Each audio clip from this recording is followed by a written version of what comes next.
વડોદરાના અણખોલમાં આવેલ શિવદર્શન સોસાયટીના રહીશો છેલ્લા 5 વર્ષથી પાણી સહિતની સુવિધા નહીં મળતા આખરે રહીશો આકરા પાણીએ છે અને ગત રાત્રિના સોસાયટીની બહાર દેખાવ કર્યા હતા।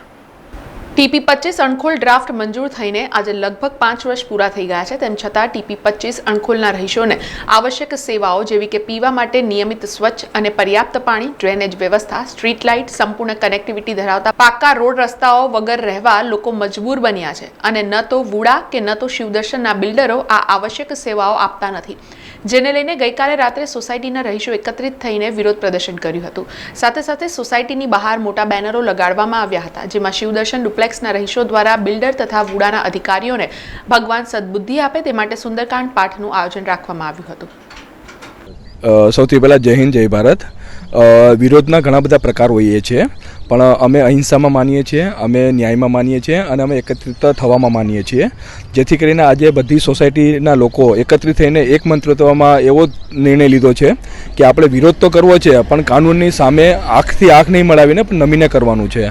માનનીય રેરાએ પણ અમને એવો સરસથી નિર્ણય આપેલો છે કે બેસિક મૂળભૂત સુવિધા તમને 30 દિવસમાં બિલ્ડર કરી આપે, એવી બહુ સખત એને નિર્ણય આપ્યો, પણ આજે એના 1.5-2 મહિના થઈ ગયા છે। કોઈ પણ પેટનું પાણી નથી, વુડાનું ચાલતું નથી કે અમારા બિલ્ડરોનું ચાલતું।